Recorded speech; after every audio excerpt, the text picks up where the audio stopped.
तहसील मंजाकोट के village Sarola lower के x sarpanch Munshi Khan ने आज अपनी पंचायत सरोला का दौरा किया। दौरे के दौरान उन्होंने लोगों की प्रॉब्लम्स को सुना, समझा और ग्राउंड सिचुएशन देखी। गांव वालों ने शिकायत की कि बिजली ना होने की वजह से वो सख्त परेशान हैं, साथ ही पानी की किल्लत भी है। हैवी रेनफॉल की वजह से फसलें तबाह हो गई हैं, लेकिन अब तक ना ही कंसर्न अथॉरिटी और ना ही कंसर्न एमएलए ने दौरा किया और ना ही लोगों की प्रॉब्लम्स को सुना। मुंशी खान ने एडमिनिस्ट्रेशन से अपील की है कि लोगों की प्रॉब्लम्स को तुरंत सॉल्व किया जाए ताकि आम आवाम को राहत मिल सके। मजीद ऐसी अपडेट्स के लिए जुड़े रहे CRF न्यूज़ वेब के साथ। मैं हूँ आपकी मेज़बान अक्सा अशरफ। बिस्मिल्लाहिर्रहमानिर्रहीम।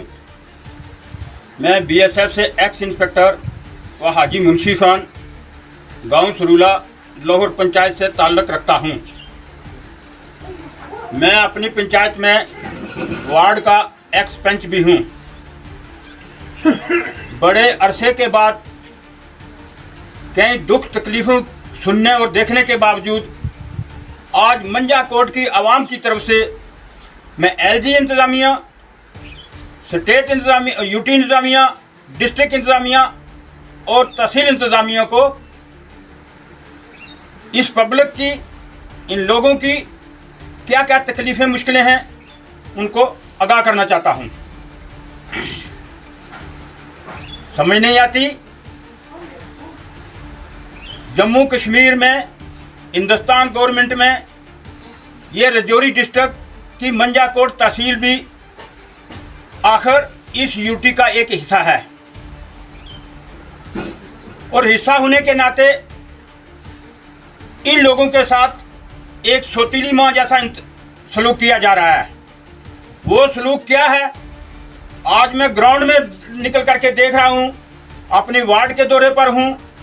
लोगों की मुश्किलातें नहीं मुझे बर्दाश्त हुई, मुझे फ़ोन करते रहे क्या क्या मुश्किलातें हैं। आखिर घर से निकल करके मैं वार्ड के दौरे पर निकला और ग्राउंड में जा करके ये मैं ग्राउंड सिचुएशन गवर्नमेंट को आगाह करना चाहता हूँ, इंतज़ामिया को आगाह करना चाहता हूँ कि आखिर ऐसा क्यों हो रहा है।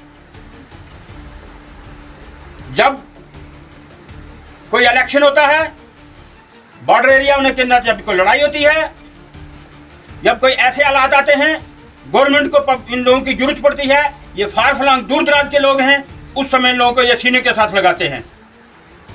और जब ऐसे हालात आते हैं लोगों को सहूलियत देने की जरूरत पड़ती है, उस समय सौतीली माँ जैसा इनके साथ सलूक हो रहा है। पिछले 2-3 महीने से लगातार मुसलसल बारिश हो रही हैं।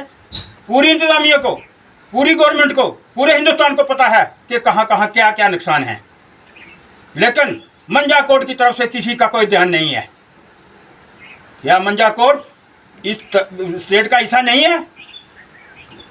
हमें बड़ा एक फ़ख्र था, हमारे डिस्ट्रिक्ट के डिप्टी चीफ मिनिस्टर जनाब सुरेंद्र चौधरी साहब हैं, जिनको किसी अकेली पार्टी ने नहीं बनाया, उनको कांग्रेस और NC ने मिलकर बनाया। हम फ़ख्र करते थे कि हमारी डिस्ट्रिक्ट का एक डिप्टी चीफ मिनिस्टर बना है और ज़रूर वो आकर के हमसे मुबारकबाद लेगा और मुबारकबाद लेने के साथ हमारा दुख तकलीफ भी सुनेगा या किसी न किसी लीडर को यहाँ भेजेंगे, लेकिन किसी का कोई ध्यान नहीं यहाँ हुआ। बड़ा अफसोस के साथ कहना पड़ रहा है। अगर बोला है कोई तो सिर्फ एक बार शबीर अहमद खान साहब बोला है, जो फार्मर मिनिस्टर है, उसने ये कहा, उसने भी मंजाकोट का खाली नाम नहीं लिया, उन्होंने खित्ता पीर पंजाल का नाम लिया।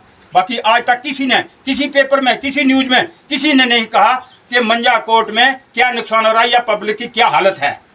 खुदारा हमें ऐसी छुरी से मत काटिए जिससे ना हम मरने के लिए ना जीने के लिए हों। अभी मैं ज़्यादा कुछ न कहते हुए, पॉइंट तो बहुत हैं, जैसे नरेगा का हो, कैपेस्ट का हो या और हैं, लेकिन आज मैं सिर्फ 2 पॉइंट से आपसे डिस्कस करूंगा और उसके लिए आपको जगाना चाहूँगा कि आपको ध्यान देना पड़ेगा। नंबर 1, जो ये बरसातें हुई हैं तो लोगों के नुकसानात का आकर के जायज़ा लिया जाए और इन लोगों का हालात पूछा जाए कि भाई कहाँ कहाँ क्या नुकसान है। नंबर 2, बिजली की जो है आज 4-5वां दिन हो रहा है, दुनिया मारे मारे फिर रही है। क्या अस्पतालों में मरीजों का इलाज कैसे चल रहा है, डॉक्टर बेचारे कैसे इलाज करेंगे, मरीज कैसे रह रहा है वहाँ बगैर पंखे के। मैं जिंदा मिसाल आपको देता हूँ घर की, गाँव की। ये देखो बूढ़ी माँ बुजुर्ग जो हैं, यहाँ पर लेटे हुए हैं, लाइट के बिना 1 मिनट नहीं रह सकते, चाहे सर्दी हो चाहे गर्मी हो, ये हमेशा बरामदे में ही रहते हैं। क्या बात है भाई, इनकी क्या तकलीफ होती है लाइट में रहने से? तो ये सारी रात जो है, सारा दिन जो है ऐसे बैठे बैठे निकालते हैं, कोई लाइट का इंतजाम नहीं हो रहा है। जब गवर्नमेंट से पूछो, जब कहो बोलो 11 बजे आएगी, 8 बजे आएगी, 9 बजे आएगी, वो टाइम ही नहीं फिक्स हो रहा। पता नहीं है गाड़ियाँ आगे पीछे क्यों हो रही हैं।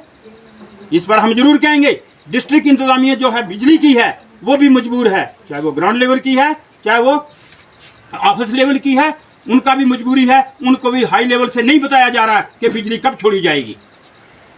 तो मैं ज़्यादा कुछ न कहते हुए LG government, state government, UT government, district government और तहसील गवर्नमेंट से अर्ज करूंगा कि खुदारा इन लोगों के साथ ऐसा सोतीला व्यवहार मत कीजिए। अभी मैं और आगे दिखाऊंगा आपको लोगों की फसल का क्या हालत है, मक्की कैसे बर्बाद हो रखी है, मकान कैसे खतरे में पड़ रहे हैं, ये भी आपको मैं कैमरामैन से आपके तक पहुंचाऊंगा। लिहाजा आपको पूरा हमारी तरफ ध्यान देना पड़ेगा। मैं उम्मीद करता हूं कि हमारे इस कहे पर जरूर कोई ना कोई इसका आप फैसला करेंगे और जरूर कोई ना कोई टीमें भेजेंगे ताकि इन लोगों का हालात पूछा जाए। मैं ज़्यादा कुछ ना कहते हुए इसी पर ख़त्म करना चाहता हूँ। शुक्रिया, खुदा हाफ़िज़। बिजली टूट गया क्या तकलीफ? इनको आंखों में लाइट नहीं है, आने जाने में बाहर अंधेरे में कितनी दिक्कत हो रही है, लाइट भी नहीं आती, इन्वर्टर भी डेड है, फोन चार्जिंग कुछ नहीं है, तो इनको बहुत ज़्यादा दिक्कत हो रही है, लाइट की बहुत ज़्यादा प्रॉब्लम है।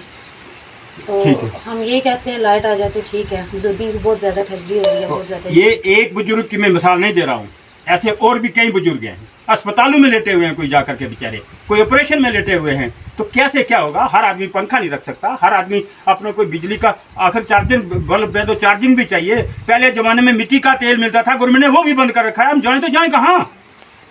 ये बड़ी दिक्कत आ रही है। इसलिए बराए मेहरबानी हम गवर्नमेंट से एक इल्तिजा करते हैं, रिक्वेस्ट करता हूं मैं कि आप इस आवाम के बारे में, मंजाकोट की आवाम, सरूला, मंगलनार, राजधानी और भी जो अड़ोस पड़ोस के गांव हैं उनके साथ लगने वाले लोगों को पूरा ध्यान दिया जाए, वरना इन लोगों के लिए जीना बहुत मुश्किल हो जाएगा। आखिर फिर भी इन लीडरों को